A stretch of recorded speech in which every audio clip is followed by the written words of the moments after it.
प्रिय छात्रों नमस्कार। एनसीईआरटी गणित कक्षा 10वीं में आपका स्वागत है। आज से हम लोग अध्याय 10 व्रत यानी सर्किल शुरू करेंगे। तो सबसे पहले हम व्रत को ही समझ लेते हैं कि आखिर व्रत होता क्या है। तो वैसे आप लोग जानते हैं व्रत क्या है, लेकिन फिर भी थोड़ी सी डेफिनेशन देख लेते हैं व्रत की क्या होती है। व्रत एक समतल में स्थित उन बिंदुओं का समूह या समुच्चय होता है जो समतल में दिए गए एक स्थिर बिंदु से दी गई नियत दूरी पर होते हैं। तो इसका मतलब ये है कि व्रत एक समतल में ही बन सकता है, कोई भी तल हो वहां पर व्रत बन सकता है। ये देखिए एक व्रत कहलाता है जहां पर समतल में स्थित बिंदुओं बहुत सारे यहाँ पे बिंदु हो सकते हैं। ये देखिए यहाँ पे बहुत सारे बिंदु हो सकते हैं, तो उनका समूह व्रत कहलाता है। लेकिन प्रत्येक बिंदु की दूरी एक निश्चित होनी चाहिए। जैसे मान के चलिए ये व्रत का एक बीचों बीच बिंदु होता है जिसे हम व्रत का केंद्र कहते हैं। क्या कहते हैं? व्रत का केंद्र। और साथ में प्रत्येक समुच्चय जो है, ये बिंदुओं का जो समुच्चय होगा इसमें अनंत बिंदु हो सकते हैं। तो प्रत्येक बिंदु इस केंद्र से समान दूरी पर होगा। इसका मतलब यहाँ भी इसकी दूरी समान होगी, इस बिंदु से केंद्र से यहाँ भी उसकी दूरी समान होगी, यहाँ भी समान होगी, हर जगह समान होगी।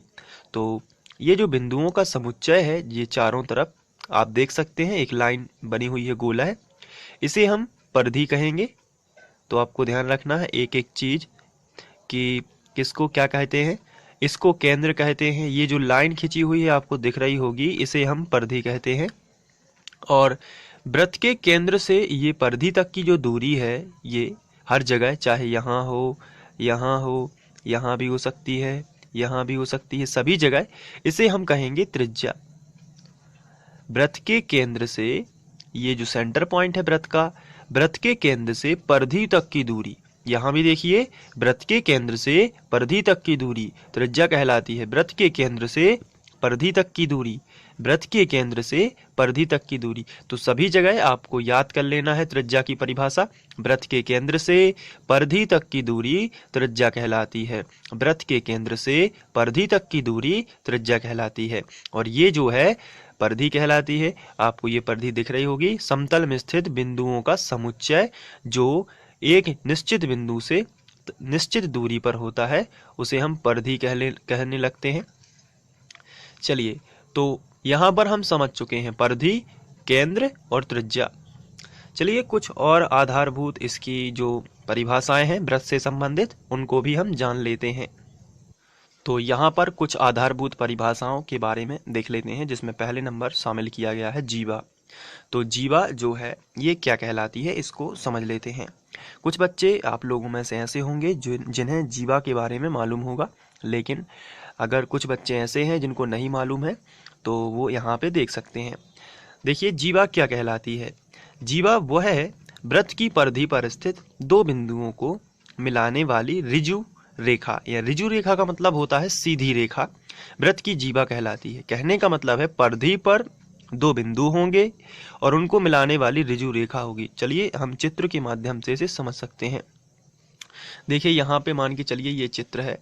इस चित्र में परिधि के कोई भी दो बिंदु ले लीजिए। जैसे पहला बिंदु ये ले लिया, दूसरा बिंदु ये भी ले लिया, और दोनों बिंदुओं को हमने मिलाया स्केल की सहायता से। ये देखिए यहाँ पे हमने इसे मिला दिया इस तरीके से। तो जब हमने ये मिलाया है तो इसे अब हम क्या बोलने लगेंगे? जीवा। तो आपको याद हो गया होगा ये क्या कहलाती है, हमने बताया था परिधि। तो वृत्त की परिधि पर स्थित कोई भी दो बिंदु, यहाँ भी हम ले सकते हैं। ये देखिए यहाँ पे हमने वृत्त की परिधि पर दो बिंदु लिए और इन दोनों बिंदुओं को हमने मिला दिया। इस तरीके से हमने मिलाया और वृत्त की परिधियों के दोनों बिंदुओं को, वृत्त की परिधि के दोनों बिंदुओं को मिलाने से एक लाइन बनती है वृत्त के अंदर, और इसे ही हम जीवा कहेंगे।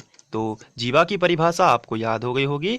वृत्त की परिधि पर स्थित किन्हीं भी दो बिंदुओं को मिलाने वाली ऋजु रेखा, जीवा कहलाती है।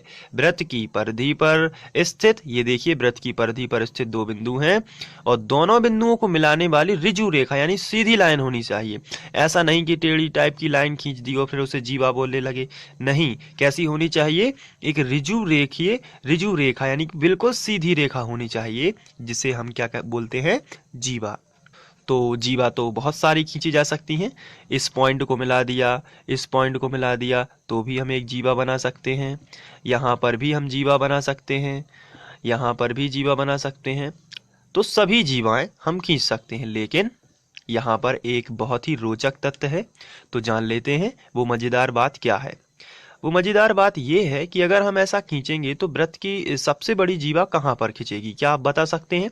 सबसे बड़ी जीवा कहाँ पर आएगी? ये देखिए, यहाँ छोटी जीवा है, फिर इससे बड़ी जीवा उसके ऊपर आती है, फिर इससे भी बड़ी जीवा इसके ऊपर आती है, फिर इससे भी बड़ी जीवा इसके ऊपर आ जाएगी। आप देख सकते हैं ये जीवा की लंबाई ऊपर जाने से बढ़ती है, यहाँ पर भी नीचे उतरने से जीवा की लंबाई बढ़ती है।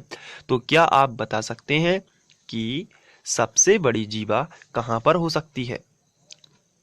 तो इसका आंसर है, वृत्त सबसे ज्यादा चौड़ा कहां पर होता है, उसके सेंटर पॉइंट वाले में। यहां से यदि हम देखें केवल समझने के लिए, अगर उसके केंद्र से होती हुई दोनों परिधियों को एक लाइन मिला दी जाती इस तरीके से, तो वृत्त की सबसे बड़ी जीवा यहीं पर खिंच सकती है। लेकिन ये तो वृत्त का व्यास होता है, वृत्त का व्यास केंद्र से होकर जाने वाली लाइन, ये वृत्त का व्यास कहलाती है। वृत्त का व्यास ऐसा भी खींच सकते हैं, तो ऐसा भी खींच सकते हैं, तो कोई भी वृत्त का व्यास कहलाता है। तो वृत्त की सबसे बड़ी जीवा व्यास ही कहलाती है। इसलिए एक पॉइंट को याद रखना है, ये आपको ऑप्शन में आ सकता है एग्जाम में। वृत्त की सबसे बड़ी जीवा व्यास कहलाती है। तो आपसे खालिस्तान में भी पूछा जा सकता है कि वृत्त की सबसे बड़ी जीवा खालिस्तान होती है, तो आपको भर देना है वहां पर व्यास। तो ध्यान से समझना है, व्यास जो है वृत्त का क्या होता है, आपको मालूम है केंद्र से होकर जाने वाली लाइन यहाँ पर भी जा सकती है। ये केंद्र से होकर जानी चाहिए किन्हीं भी दो बिंदुओं परिधियों की। तो ऐसा भी व्यास खींच सकते हैं इस तरीके से, स्केल की सहायता से।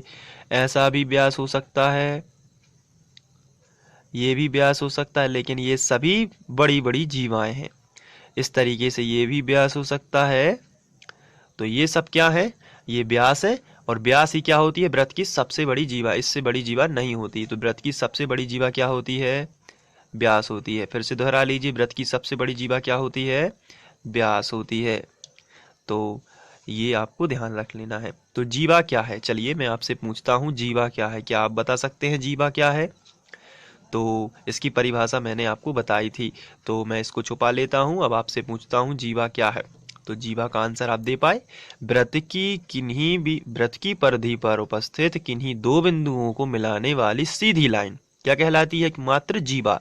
लेकिन जीवा की विशेषता क्या है कि जब ये बढ़ते बढ़ते ऊपर पहुंच जाती है, ये चीज ऊपर पहुंच जाती है, यहाँ से वो केंद्र से होकर जाती है, तो वो जीवा व्यास कहलाने लगती है। क्या कहलाने लगती है, व्यास। तो आपको ये पॉइंट याद रखने हैं। चलिए, कुछ आधारभूत परिभाषाओं में हमने देखा कि जीवा क्या कहलाती है। ये पहले नंबर की परिभाषा थी, तो जीवा आपको ध्यान होनी चाहिए। ये सभी परीक्षा की दृष्टि से बहुत ही इम्पोर्टेंट है, क्योंकि ये इसमें बहुविकल्पीय प्रश्न भी पूछे जा सकते हैं। तो थोड़ा सा आपको तैयार रहना पड़ेगा, सबकी परिभाषाएं आनी चाहिए। आप इनको नोट भी करते जाइए वीडियो को बीच बीच में पॉज करके, और सभी का अच्छे से मतलब भी समझते जाइए। चलिए, पहला टर्म हो चुका है जीवा, आइए देखते हैं दूसरा टर्म। तो दूसरा टर्म है छेदक रेखा। छेदक रेखा का मतलब क्या होता है, तो वह रेखा जो वृत्त में दो पृथक पृथक बिंदुओं पर प्रतिच्छेद करती है। पृथक पृथक का मतलब होता है अलग अलग। तो यहाँ पर छेदक रेखा की बात की जाए तो इस वृत्त में समझते हैं। तो यहाँ पर एक वृत्त है, वृत्त का ये केंद्र कहलाता है, मान के चलिए वो केंद्र है, और यहाँ पर इसमें ये इसकी परिधि बनी हुई है। ये क्या है, पूरा ये परिधि कहलाती है।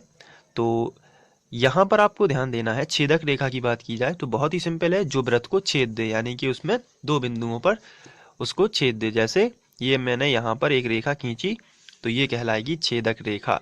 ये इस तरीके से दो बिंदुओं पर काटती है। इसको हम यदि ए नाम दे देते हैं और इसको बी, तो ये हो गई छेदक रेखा। तो छेदक रेखा क्या है? बहुत ही सिंपल है। छेदक रेखा जो वृत्त को काट देती है, दो बिंदुओं पर काट देती है, उसे ही हम क्या बोलने लगते हैं? छेदक रेखा। तो इसकी डेफिनेशन तो बहुत ही सिंपल थी। छेदक रेखा क्या है? जो वृत्त को दो बिंदुओं पर प्रतिच्छेद करती है। तो इसको भी आप दोहरा लीजिए और इसको नोट कर लीजिए, बहुत ही सिंपल है। आगे बढ़ते हैं। इसके बाद बात करेंगे स्पर्श रेखा की। स्पर्श रेखा क्या कहलाती है? तो यदि कोई रेखा वृत्त को केवल एक बिंदु पर प्रतिच्छेद करे तो इसे वृत्त की स्पर्श रेखा कहते हैं। कहने का मतलब ये है कि वृत्त को केवल टच करे। इसको यहां से समझ लेते हैं। मान के चलिए ये एक वृत्त है, इसमें आपको स्पर्श रेखा खींचनी है। तो आप जानते हैं ये वृत्त का केंद्र कहलाता है, ये वाली वृत्त की क्या कहलाती है? परिधि। क्या कहलाती है ये वृत्त की? परिधि। आप सभी जानते हैं। और अगर हम वृत्त के किन्हीं भी दो बिंदुओं को इस तरीके से मिला दें तो उसे हम क्या कहते हैं? क्या आप बता सकते हैं? इस तरीके से दो बिंदुओं को मिला देते हैं तो क्या कहते हैं इसे? आंसर है जीवा। कुछ बच्चों पे बन भी गया होगा कि जीवा है ये। चलिए, ये परिधि है, ये केंद्र है, ये जीवा है। अच्छा, एक चीज और पूछता हूं, वृत्त के केंद्र से परिधि तक की दूरी क्या कहलाती है? आप ये बताइए, वृत्त के केंद्र से परिधि तक की दूरी। तो इसका सही आंसर है ये त्रिज्या। ये क्या कहलाती है? त्रिज्या। चलिए, अब हम स्पर्श रेखा समझ लेते हैं। उसके पहले मैं एक बात और आपसे पूछता हूं। मैंने वृत्त को एक लाइन इसमें खींची, तो क्या आप बता सकते हैं ये कौन सी रेखा होगी जो वृत्त को दो अलग अलग बिंदुओं पर काट रही है? क्या आप बता सकते हैं कौन सी रेखा होगी? तो इसका सही आंसर होगा छेदक रेखा। अभी हम लोगों ने जस्ट पढ़ी हुई है छेदक रेखा। तो आप में से कुछ स्टूडेंट ऐसे होंगे जिन्होंने बता दिया है कि छेदक रेखा है। चलिए, अब यहाँ पर त्रिज्या हो चुकी है, परिधि, जीवा, छेदक रेखा, इन सभी का ज्ञान हमें है। अब इसके बाद हम स्पर्श रेखा की बात कर लेते हैं। स्पर्श रेखा बहुत ही सिंपल है। जो वृत्त को, स्पर्श का मतलब क्या होता है? स्पर्श का मतलब होता है टच करना, छूना। तो वृत्त को केवल छू के निकल जाए। तो यहाँ पर वृत्त को केवल एक ही पॉइंट पर छू के निकलेगी, तो स्पर्श रेखा केवल उसके एक पॉइंट को ही काटती है, दूसरे पॉइंट को नहीं काट पाती। यहाँ पे देखिए, एक ही पॉइंट को छुआ है और वो आगे निकल जाती है। अगर दो पॉइंट को टच कर देती है तो वो छेदक रेखा बन जाती है, लेकिन एक ही पॉइंट को टच करती है, या यूं कहें कि एक ही पॉइंट को काटती है, तो उसे हम कहने लगते हैं स्पर्श रेखा। तो स्पर्श रेखा, स्पर्श का मतलब होता है टच करना, छूना। तो वृत्त को एक ही पॉइंट पर छुएगी रेखा और ऐसी निकल जाएगी, उसे हम क्या बोलते हैं? स्पर्श रेखा। तो यहाँ पर स्पर्श रेखा के बारे में जो लिखा है उसको दोबारा से पढ़ लेते हैं। स्पर्श रेखा में बोला गया है, यदि कोई रेखा वृत्त को केवल एक बिंदु पर प्रतिच्छेद करे, एक बिंदु पर प्रतिच्छेद करना यानी काटना, तो एक ही बिंदु पर प्रतिच्छेद करे या उसे काटे, इसे वृत्त की स्पर्श रेखा कहते हैं। यहाँ पर एक कोटेशन में एक लाइन लिखी गई है जो परीक्षा की दृष्टि से बहुत ही इंपॉर्टेंट है। इसमें लिखा है, वृत्त पर अनंत स्पर्श रेखाएं खींची जा सकती हैं। वृत्त पर अनंत, अनंत का मतलब क्या होता है? जिसकी कोई गिनती ना हो, अनंत हो, अनिश्चित हो, तो इसे ही बोलते हैं अनंत। तो अनंत यानी बहुत सारी स्पर्श रेखाएं खींची जा सकती हैं। तो इसको देख लेते हैं, क्यों खींची जा सकती हैं स्पर्श रेखाएं? क्योंकि एक इस वृत्त में बहुत सारे पॉइंट होते हैं। जैसा एक पॉइंट यहाँ पर टच हुआ है, ऐसे वृत्त में कई पॉइंट होते हैं, अनंत पॉइंट होते हैं, जिसे गिना नहीं जा सकता, अनंत है, अनिश्चित है। तो ऐसे जो पॉइंट होते हैं, उन सभी पॉइंटों से एक एक स्पर्श रेखा गुजरेगी। जैसे मैंने एक स्पर्श रेखा इस तरीके से खींच दी, एक स्पर्श रेखा ऐसी भी खींच सकते हैं, और भी खींच सकते हैं। एक स्पर्श रेखा इस पॉइंट से खींच, मतलब हम अगर खींचने में स्टार्ट हो जाएं तो हम स्पर्श रेखाओं को खींचते जाएंगे, क्योंकि इनमें अनंत बिंदु हैं और सभी बिंदु से एक एक रेखा तो कम से कम यहाँ से जाएगी। तो सभी जो हैं, स्पर्श रेखा की बात हो रही है, स्पर्श रेखाएं अनंत खींची जा सकती हैं। छेदक रेखा की बात नहीं हो रही है, केवल किसकी हो रही है? अनंत रेखाओं, स्पर्श रेखाओं की। तो वो वृत्त पर अनंत स्पर्श रेखाएं खींची जा सकती हैं। इससे केवल आप याद रखिए, छेदक रेखा को नहीं, वृत्त पर अनंत स्पर्श रेखाएं खींची जा सकती हैं। कौन सी रेखाएं? स्पर्श रेखाएं खींची जा सकती हैं। तो ये आपको खास ध्यान रखना है। बहुत सारी स्केल की सहायता से आप पूरे वृत्त की परिधि पर बहुत सारी स्पर्श रेखाएं खींच सकते हैं। तो ये कई बार पूछा जाता है एग्जाम में कि व्रत पर आपको सत्य असत्य में पूछ लिया, जैसे कि व्रत पर अनंत स्पर्श रेखाएं खींची जा सकती हैं, बताइए सत्य है कि असत्य है। या किसी भी फ्रेम में क्वेश्चन जो मेकिंग करेंगे उसमें उद्देश्य यही होगा कि आपसे पूछा जाएगा कि व्रत पर कितनी स्पर्श रेखाएं खींची जा सकती हैं, तो आपको आंसर देना है अनंत स्पर्श रेखाएं खींची जा सकती हैं। तो अभी तक हमने 3 चीजें पढ़ी हैं, जीवा, इसके बाद हमने पढ़ी थी छेदक रेखा, और अब पढ़ चुके हैं स्पर्श रेखा। आइए चौथी चीज भी पढ़ लेते हैं। चौथी चीज है चक्रीय चतुर्भुज। तो चक्रीय चतुर्भुज वैसे आप लोग जानते होंगे, लेकिन फिर भी थोड़ा सा रिवीजन कर लेते हैं चक्रीय चतुर्भुज क्या है और इसको बहुत अच्छे से समझते हैं। चक्रीय चतुर्भुज बहुत ही सिंपल है। अगर एक शब्द में कहें तो व्रत के अंदर बना चतुर्भुज, जो व्रत के अंदर चतुर्भुज बनेगा उसे ही हम चक्रीय चतुर्भुज कहेंगे। शर्त ये है कि उसके सभी जो कॉर्नर हैं, इन्हें हम बोल सकते हैं, वो व्रत की परिधि पर होने चाहिए। ऐसा चतुर्भुज नहीं होना चाहिए कि ये व्रत है और उसके अंदर ये चतुर्भुज बना, ये नहीं हो सकता, ये गलत है। तो चक्रीय चतुर्भुज की शर्त क्या है? इसमें चतुर्भुज के चारों शीर्ष व्रत की परिधि पर होने चाहिए। ये देखिए व्रत की परिधि पर चारों शीर्ष हैं, तो इसे ही हम क्या कहेंगे? चक्रीय चतुर्भुज। तो चक्रीय चतुर्भुज की परिभाषा बहुत ही सिंपल है, व्रत के अंदर बना चतुर्भुज चक्रीय चतुर्भुज कहलाता है। ये देखिए यहाँ पे ये व्रत है और व्रत के अंदर एक चतुर्भुज आप देख पा रहे होंगे, चतुर्भुज यानी 4 भुजाओं वाला। ये देखिए ये है 4 भुजाओं वाली आकृति जो व्रत के अंदर है, लेकिन उसके चारों शीर्ष जो है वो व्रत की परिधि पर उपस्थित है। तो ये इस तरीके से आपको याद कर लेना है कि व्रत के अंदर बना चतुर्भुज चक्रीय चतुर्भुज कहलाता है। व्रत के अंदर बना चतुर्भुज चक्रीय चतुर्भुज कहलाता है। इसको दोहराते रहिए तो ये आपको याद हो जाएगा। तो चक्रीय चतुर्भुज बहुत ही सिंपल है, और यदि आप समझने के बेस पे यदि पढ़ाई करते हैं, आपका अध्ययन समझने के बेस पे है और आप सभी क्वेश्चनों को बड़े ध्यान से समझ के करते हैं, तो आपको बड़े आसानी से समझ में आ जाएगा कि जो व्रत है उसके अंदर जो चतुर्भुज बनेगा वही क्या होगा? चक्रीय चतुर्भुज। तो बहुत सारे स्टूडेंट ऐसे होंगे जिनको मालूम भी होगा, और सभी के जो कमेंट आते रहते हैं तो मैं पढ़ता रहता हूं उनको, और उससे मुझे बहुत ही मोटिवेशन मिलती है और मैं उससे प्रोत्साहित होता हूं और अच्छे वीडियो बनाने की कोशिश करता हूं। और इसके सभी आपका ही योगदान है, और आप यदि इसी तरीके से पढ़ते रहेंगे तो एक दिन अपने एरिया का, अपने क्षेत्र का नाम रोशन करेंगे और अपने माता पिता का भी नाम रोशन करेंगे, और इसी तरीके से पढ़ते रहेंगे। तो यहाँ पर 4 परिभाषाएं, जो 4 मूलभूत जो थी अवधारणाएं, उनको हम क्लियर कर चुके हैं।